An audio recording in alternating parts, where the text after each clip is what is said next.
बच्चों में weight gain भी होता है। इसमें हेल्थ के मुख्तलिफ जो आपको एनीमिया के जो मसले हैं, आपकी जनरली जो लाइवलीहुड जो आप कमाते हैं, कमाने के ज़रिए आपकी आपकी जब नरिशमेंट बेहतर होती है, आपकी न्यूट्रिशन बेहतर होती है, तो नेचुरली आपके पास कैपेबिलिटी आपकी बढ़ती है। आप कमाने के मुख्तलिफ ज़रिए जो है वो आप आइडेंटिफाई करते हैं। तो ये यही कैंपेन का मकसद है। हम बच्चों को बेहतर तरीके से इनकी नशोनुमा देखना चाहते हैं।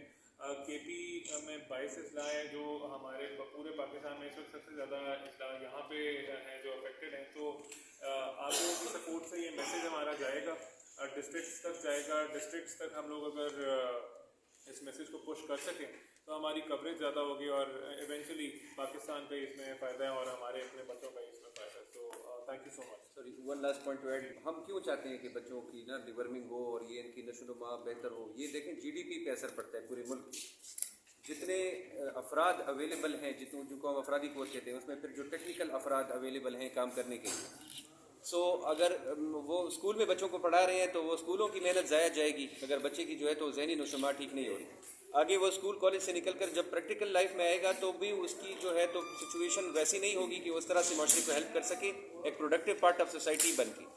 सो अगर वो प्रोडक्टिव पार्ट ऑफ सोसाइटी नहीं बनता तो ओवरऑल आपका पता है जो हमारा ग्रॉस डोमेस्टिक प्रोडक्ट होता है उसके ऊपर फ़र्क पड़ता है, जो कि हम सारी दुनिया की लाइन में एक लाइफ एक्सपेक्टेंसी होती है, आपको पता है, जो जहाँ पैदा होते हैं तो उसकी सारी उम्र जो है तो based upon all the indicators जो उसको अवेलेबल हैं सोशल एंड उसके फिजिकल हेल्थ के इंडिकेटर्स पे बेस करता है कि वो जैसे जापान में सबसे ज़्यादा 82 ईयर्स, पाकिस्तान में 66 है, तो ऐसे बाकी कुछ मुल्क होते हैं। तो इसमें ये भी एक आंसर है या फैक्टर है कि हम ये इसलिए ही तो करना चाह रहे हैं, इसमें और कोई वो नहीं है। एक तो पोलियो जिस तरह माजूरी से बचाता है वो भी इन द एंड वही काम करना चाहते हैं, जो तो सारा हेल्थ इसीलिए ही काम करता है कि कोई बेवक्त बीमार ना हो। देखें हेल्थ 4 स्टेप्स में काम करते हैं, prevention, promotion, specific protection, intervention और रिहेबिलिटेशन, 4 ही स्टेप्स होते हैं। तो प्रमोशन प्रिवेंशन से ना शुरू करते हैं, हम लोग बताते रहते हैं। जैसे आप अभी हम प्रमोशन प्रिवेंशन वाला फेज़ में कैंपेन की आप लोगों को बता रहे हैं, आप लोग बताएंगे लोगों को, हम बताएंगे, प्रचार होगा, लोग कुछ समझ आएगी। तो ये प्रिवेंशन प्रमोशन भी है और स्पेसिफिक प्रोटेक्शन भी है। तो हम ये स्पेसिफिक हो रहे हैं एक चीज़ के बारे में, कभी इंटरवेंशन हो रहा है तो उसके ऊपर जब ये नहीं होती तो फिर लोग अस्पताल पहुँचते हैं, हाथ नहीं धोए उन्होंने, उनको इन्फेक्शन हो गया, मच्छर ने काट लिया, उनकी प्रोटेक्शन नहीं थी, तो वो अस्पताल आते हैं, अस्पताल इंटरवेंशन शुरू हो जाता है कि अच्छा अब इसको इलाज क्या देना, और उसके बाद उसको रिहेबिलिटेट किया जाता है कि अगर वो सहाफ़ी था तो अपना काम जारी रखे, अगर वो क्रिकेटर था तो अपना काम जारी रखे, अगर वो मजदूर था तो अपने काम जारी रखे। तो ये वो रिहेबिलिटेशन का पार्ट। मल्टीपल डिपार्टमेंट्स इसमें इन्वॉल्व हो सकती हैं। बाहर मुल्क में आपको पता है डिसेबिलिटी एडजस्टेड लाइफ ईयर्स होती हैं, डेलीज और क्वालिटी एडजस्टेड लाइफ ईयर्स होती हैं। यहाँ तो हमारा वो सेटअप नहीं है, लेकिन क्वालिटी ऑफ लाइफ को अफेक्ट करती हैं बीमारियाँ, और उनको ख़त्म करने के लिए हम 4 स्टेप में काम करते हैं। एजुकेशन प्रमोशन से पहले ही हम शुरू करते हैं।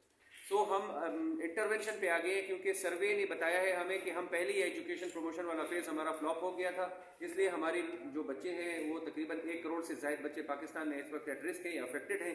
तो इसका मतलब है कि इस वक्त इंटरवेंशन का time.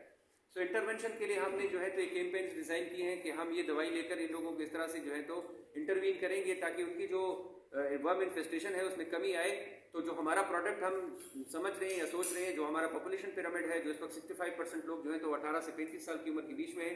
So we are looking at a very bright future है। हम आगे जो है तो मुस्तकबिल अपना ताबनाक देख रहे हैं, लेकिन उसके लिए हमें ना सिर्फ सरों की गिनती नहीं कि इतने से इतने फीसद इधर इधर है, वो क्वालिटी ऑफ लाइफ जो उनकी है, क्वालिटी ऑफ जो प्रोडक्टिविटी है उनकी, जो प्रोडक्टिव पार्ट ऑफ सोसाइटी बनेंगे तो एज अ होल सोसाइटी तरक्की करेगी। नहीं तो अदरवाइज आपको पता है इसके ऊपर कतरन लगती है, उसके खतरा लाक होता है।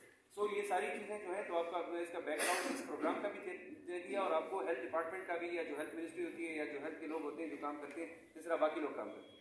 सो ये हमारा प्लान भी है और ये हमारा एम भी है कि हम जो है तो अपनी जीडीपी को और लाइफ एक्सपेक्टेंसी को गिरने नहीं देंगे, क्योंकि हमने बाकी मुल्कों की दौड़ में जो है ना अपनी लिस्ट में आपको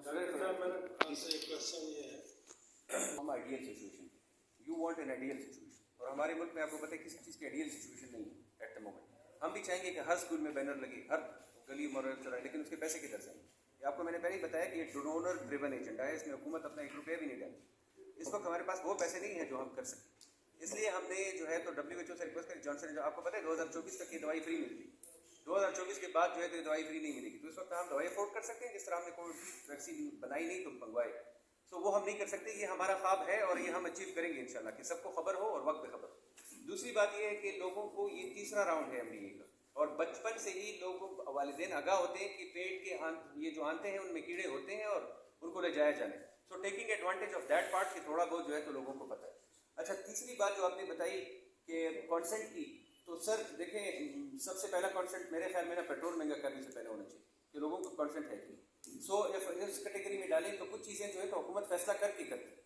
बिकॉज ये टेक्निकलिटीज़ अगर हम एक बंदे को रोक रोक कर समझाने लग जाएं तो हम तो कर लेंगे, नो डाउट 2 साल में कर लेंगे, 4 साल में कर लेंगे, लेकिन समझने वाले तो वो उस तरह से है नहीं। वो उस पर बात जाएगी कि हमारे एजुकेशन जो है तो परसेंट कितना है, हमारे माशरे में कितने लोग जो है तो लिटरेट हैं, एजुकेटेड हैं, और ये तो फिर स्पेसिफिकली ये तो फिर साइंटिफिक बातें जो कि लेकिन आपको पता है वो हमारे डिपार्टमेंट का काम नहीं। आप समझ रहे, वीडियो रोकना किसी की सोशल मीडिया पे कुछ करना, डिफेमेशन करना, किसी को रोकना, किसी कानून कार्य सरकार में मुदाखलत करना, वो हर डिपार्टमेंट का काम नहीं।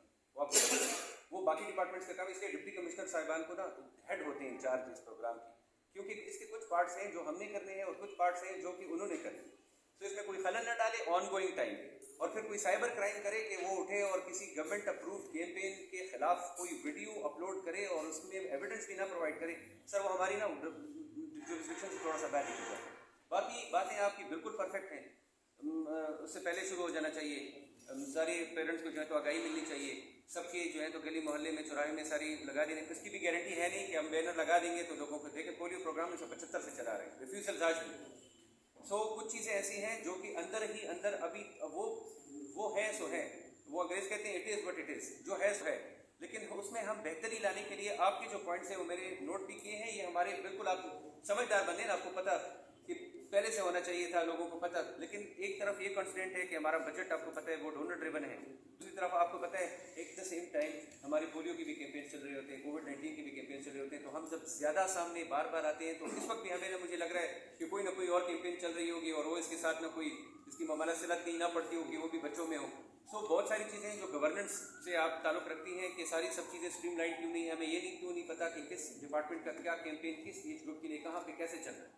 सो बिल्कुल आपके सारे पॉइंट्स वैलिड हैं और इनको जो है तो हम टेक केयर करने के लिए ना अपनी कोशिश करें। बहुत बहुत शुक्रिया।